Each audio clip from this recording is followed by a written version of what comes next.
nama saya Tri Astuti Diah Kusumawardani dari kelas B Angkatan 2019. Pada malam hari ini saya akan menjelaskan mengenai 12 prinsip dari CTML atau Connective Theory of Multimedia Learning. Jadi saya akan menjelaskan satu persatu. Yang pertama ada multimedia principle atau prinsip multimedia, di mana peserta didik atau orang dapat belajar dengan lebih baik atau dapat belajar dengan lebih jelas ketika dengan melihat gabungan kata atau words dan gambar atau picture dengan secara bersamaan dibandingkan mereka belajar dengan gambar saja atau dengan kata saja. Hal ini bermanfaat bagi mereka supaya mereka dapat mengerti pembelajaran tersebut dengan baik, dan selain itu mereka dapat melihat atau dapat mengingat hal tersebut atau pelajaran tersebut di otak mereka. Yang kedua adalah modality principle. Modality principle itu di mana peserta didik dapat belajar dengan lebih jelas dan lebih baik ketika teks yang disampaikan di media pembelajaran tersebut disajikan secara narasi dibandingkan hanya dengan on-screen teks, yaitu teks yang hanya terpapar di slide saja, dan hal ini lebih baik ketika disampaikan dengan audio. Yang ketiga adalah redundancy principle, di mana peserta didik akan belajar dengan lebih baik jika ada animasi dan narasi. Alasannya karena orang tidak akan bisa fokus jika mereka hanya melihat dan mendengar pesan secara verbal dan di waktu yang bersamaan, karena akan menghilangkan fokus mereka. Yang keempat ada spatial contiguity principle. Spatial contiguity principle ini dimana peserta didik atau orang dapat belajar dengan lebih baik apabila gambar atau narasi atau animasi atau bahkan background yang berhubungan antara satu dengan lain itu disajikan dalam slide yang tidak berjauhan. Jadi mereka berdekatan agar peserta didik juga dapat lebih fokus dan mereka juga tidak kehilangan rentetan pembelajaran yang sebelumnya. Nah, yang kelima ada temporal contiguity principle, di mana peserta didik dapat melakukan pembelajaran dengan lebih baik ketika narasi atau gambar atau animasi disajikan secara bersamaan atau simultaneously daripada secara berurutan atau successfully.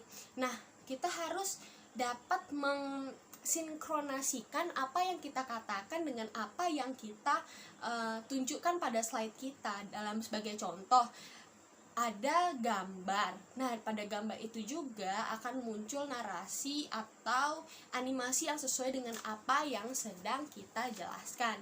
Yang keenam ada coherent principle, di mana peserta didik akan belajar lebih baik apabila gambar atau kata atau suara yang tidak relevan atau tidak nyambung dengan pembelajaran sebelumnya itu lebih baik tidak disajikan dibandingkan dengan dimunculkan atau disajikan. Hal ini dapat menghilangkan fokus siswa dalam proses belajar mereka. Maka hal-hal yang mengganggu, hal-hal yang tidak penting harus dieliminasi agar tidak membingungkan peserta didik atau orang yang sedang belajar. Yang ketujuh adalah signaling principle. Signaling principle ini peserta didik akan belajar dengan lebih baik apabila ada kata-kata yang ditandai dengan Q. Q di sini artinya seperti ada penambahan warna pada sebuah kata, atau ada kata-kata sebelum memasuki ke slide selanjutnya. Agar apa? Agar siswa tuh dapat mengerti, oh tujuan dari pembelajaran saya tuh ini, oh kata-kata yang di underline itu seperti ini, oh kata-kata yang italic dan di bold itu tujuannya seperti ini. Selanjutnya adalah segmenting. Segmenting di sini peserta didik akan belajar dengan lebih baik apabila materi multimedia tersebut disajikan dengan beberapa segmen.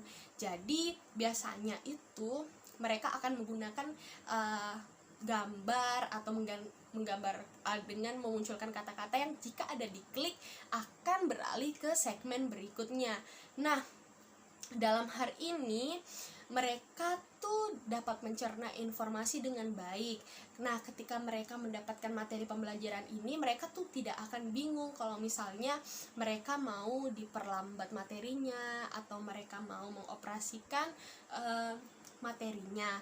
Selanjutnya adalah pre-teaching atau pre-training, prinsipal di mana peserta didik dapat lebih baik ketika mereka mengetahui nama dan karakteristik dari kata kunci atau key concept sebelum mereka mempelajari multimedia tersebut. Dalam hal ini, guru juga dapat menyediakan seperti guideline seperti apa yang akan mereka pelajari untuk hari ini, sehingga mereka mengerti apa yang akan mereka dalami dan apa yang akan mereka pelajari pada hari ini. Selanjutnya adalah voice principle, di mana peserta didik dapat belajar lebih baik ketika kata-kata yang disampaikan itu sesuai dengan standar suara manusia dan bukan suara mesin.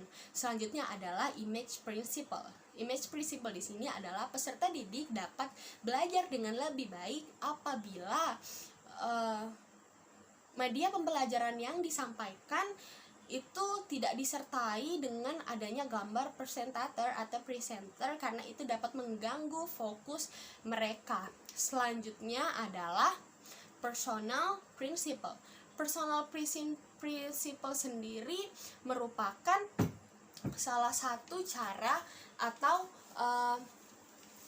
peserta didik dapat belajar dengan baik ketika kata-kata itu yang disampaikan dalam gaya konversasional dibandingkan hanya dengan dari formal style. Dalam artian ini akan ada interaksi antara dua pihak, antara peserta didik dan pembelajar, dibandingkan kita hanya berbicara kepada tempat-tempat yang kosong atau situasi yang kosong, tapi kita berinteraksi dengan para peserta didik kita.